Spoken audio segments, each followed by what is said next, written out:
mental. See, some people don't see what I see, but the fentanyl crisis has gotten so out of hand that they're looking to their white celebrities to speak on the issue. This is crazy. All the times I've been saying, where's Justin Timberlake and where's Whoopty Tom Hanks and all these people to speak out? Well, we got Jelly Roll gives a powerful testimony to Congress on fentanyl. I was part of the problem. They ain't finna start demonizing him like they did Jay-Z, is they? I will be right back on the Keep It P podcast. I think in this case, we gonna have to hold some mayos. Music Tuesday.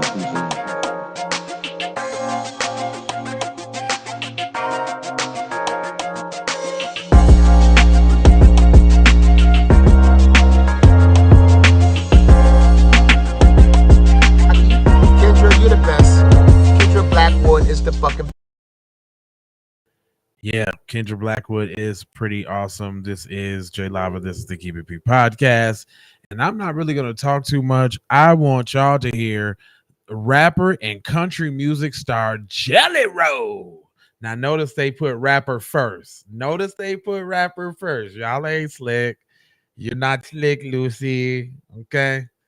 Rapper and music star Jelly Roll appeared before U.S. lawmakers on Thursday and gave a powerful testimony at the devastation of fentanyl and the forgotten Americans, forgotten white people.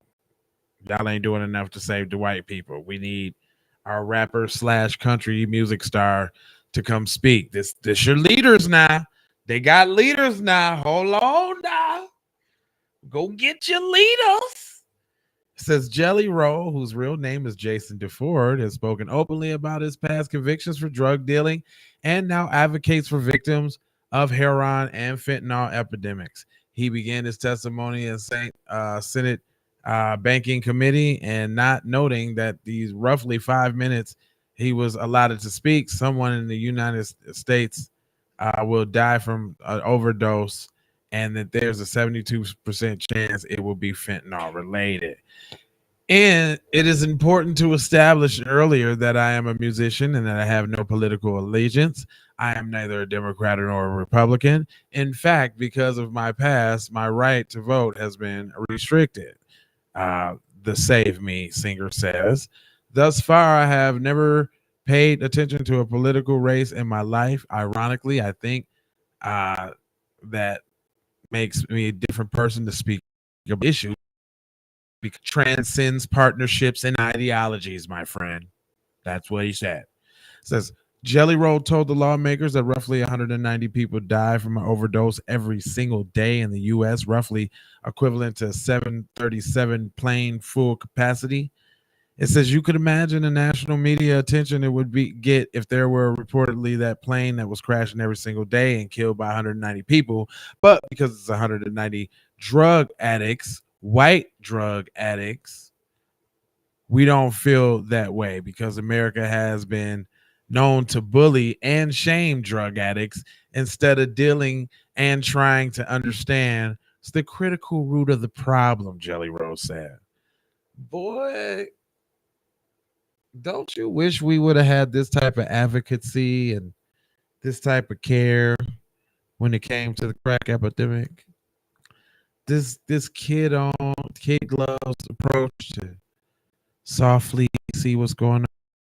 Figure out why y'all on crack. Why?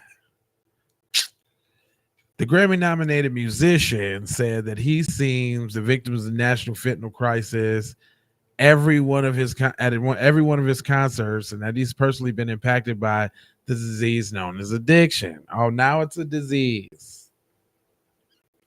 Boy, it was nigga get your ass in jail when it was crack. But now that it's fentanyl and meth, boy, it's a disease. And it got to be cured now. I was affected by that known addiction called addiction now. I was affected. It goes on, and I quote, I've attended more funerals than I care to share with y'all, the committee. I could sit here and Praise about the castles I carry to people I love dearly, deeply in my soul. Good people, not just drug addicts, uncles, friends, cousins, normal people. Normalizing them, man. But when they was though, they was crack demons that are ravishing the neighborhood that need to be locked away for long periods of time. The crack demons. Come on, man. And I'm not just saying, I'm just saying it's funny, but I wish we could have got this same, this care. But it goes on to say some people that just got out of a car wreck and started taking pain pills and managing it, one thing led to another, and how fast the spiral was out of control, Jelly Roll said. Oh, the excuses. So nothing like, oh, white supremacy is kicking me in my throat every day, locking me out of financial opportunities to provide for my family. Maybe I need to get high to escape the pain because I'm being attacked on all sides as a black man. None of that. None of them excuses for crack. None of like maybe, I'm a crack mom because the father I got is pregnant with was on crack too, and we're both irresponsible, and we just drugs got a hold down the draw, but I gotta sell my body. It's all type of stories, but they ain't no sympathy for that though. Taking them pain pills, and you know why they got them pain pills though. Hold on, I digress real quick. You know how they got on pain pills though, because when your black self go to the doctor, they tell you can deal with the pain. You don't need nothing but some Tylenol 3s. Get that boy some Tylenol 3s and give him a little A&D ointment. Rub a little A&D ointment on now, and he'll be all right now. But when they go to the doctor, they get full strength oxycodone 30,000 milligrams. They got full strength Vicodin pteridoms. They get full strength Issey Miyakis. They got all type of weird pills that they be having. And one thing led to another. Nah, you just got hooked on the other dope they wanted y'all to get hooked on. But you ain't gonna talk about that though, huh, Jelly? Little Jelly Roll-If. Where it goes on to say a former drug dealer, Jelly Roll, look how it's so prestigious now. A former drug dealer, so he has street cred. Listen to him, guys. He has street cred. That's exact. I'm telling y'all, not necessarily Yahoo stories pop up on your phone, and they're hoping to reach some of the, millennials and Gen whatever. I don't know, the younger people. and the Xers too, like me and shit. Like, I'm sorry, but yeah, hey guys, he's a rough and tough dude like you. He's been in the streets, man. Former drug dealer Jelly Roll told Congress that he was not testifying to defend the use of illegal drugs. I was a part of the problem, and I'm here now standing as a man, and I want to be a part of the solution. Well, hey, I commend you, Jelly Roll, stepping up to make sure little Aaron and Timmy and them, what I'm saying, put the meth pipe down, man. That's commendable. I'm not going to clown the brother for looking out for his brothers. We got some of the brothers in our community that promote it heavily. I'm just saying now, you can't be mad at old little Jaguar Jones there for looking out for his home team now. He go on to say, drug dealing is not a victimless crime, Jelly Roll said, sharing that his mother, 15-year-old daughter, was an addict. Every day I get to look into the eyes of a victim of my childhood of the effects of my drugs every single day. And every single day I have to wonder, me and my wife, if today will be the day that I have to tell my daughter that her mother became a part of the national statistic. According to the National Institute of Drug Abuse, drug overdose deaths rose from 2019 to 2021, and more than 106,000 drug overdose deaths reported in 2021. The last year on record, deaths involving synthetic opioids like fentanyl continue to rise, the agency says, with 70,601 overdose deaths reported in 2021. Jelly Roll called on Congress to be proactive and not reactive, and he confronted these deaths, arguing that Congress needs to pass a fend off fentanyl act. He ain't said that. He said you need to pass the fend off fent act now. It targets Chinese chemical suppliers and Mexican drug cartels. Uh-oh. Hold on now. So you meaning to tell me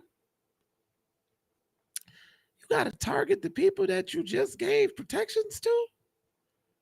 That you just gave a crime bill to? The people that you just let come over here for free and put them up in the hotel with Walmart gift cards and Pizza Hut gift cards and gave them $9,000 for rent subsidies and trained them to go work at jobs. Them people, we got to target them now. But y'all letting them up. Don't make sense, man. Don't make sense, fam. He said, I truly believe in my heart that this is the bill that will stop the supply and can help stop the supply of fentanyl. But in part of being proactive, gentlemen and women and ladies, I have to be frank and tell you all that if we don't talk to the other side of Capitol Hill and stop the demand, we're going to spin our tires in the mud. Y'all are taking the first steps.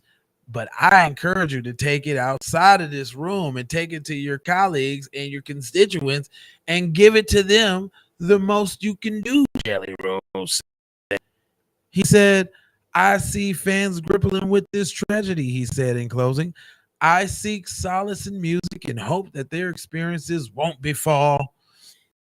Hold on, you saying, I hope that their experiences won't befall. Hold on, they're trying to kill me. I was doing pretty good on this, trying to mess my flow up.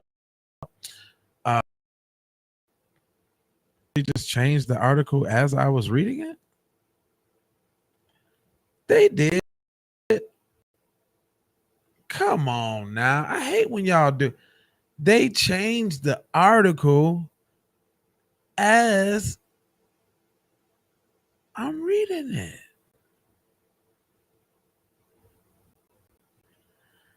Anyway, it goes on to say, after testifying, Patrick Yale's national president of fentanyl ordered police and Christopher J. Urban, managed director, Nordell and Co., and assistant special agent in charge, retired Special Operations Division, U.S. Drug Enforcement Administrations. Watch Jelly Roll testimony below. We're not going to watch that. It took out the whole sentence. That is crazy, fam. It changed the whole article as I was just it says, I am a stupid songwriter, y'all, but I have firsthand witnessed this in a way that most people have not. I encourage you to not only pass this bill, but I encourage you to bring it up where it matters, at the kitchen table, where y'all talk about them ninjas at. Y'all can't worry about the drug crisis because you got ninjas on your mind, because you thinking about messing up and peeking into and ruining and sabotaging, minding Negroes. Your life ain't right because a little bit of good. So that means something's got to happen. And this is the result of that. Y'all paid so much attention to trying to flood us with drugs. Eventually we got off of that. Crack is whack, blah, blah, blah. Now it's your turn to burn that pipe, little jack. You know what I'm saying? And now it's the problem. It's all love and kibbles and bits now. Now we got the love on you with the crack, with the meth pipe in your mouth. I'm not going to hold you, but I'm emoji for just coach you about being on code. I got 4 words for you. Please subscribe for the vibes, like for the spike, comment your vomit, and share. If you care about getting Black empowerment everywhere, please do that on the platforms we own, Jones. And just to bring it on home, I've got Love, peace, blessings, and maloha. I'm out the Doha for Shoha. You already know.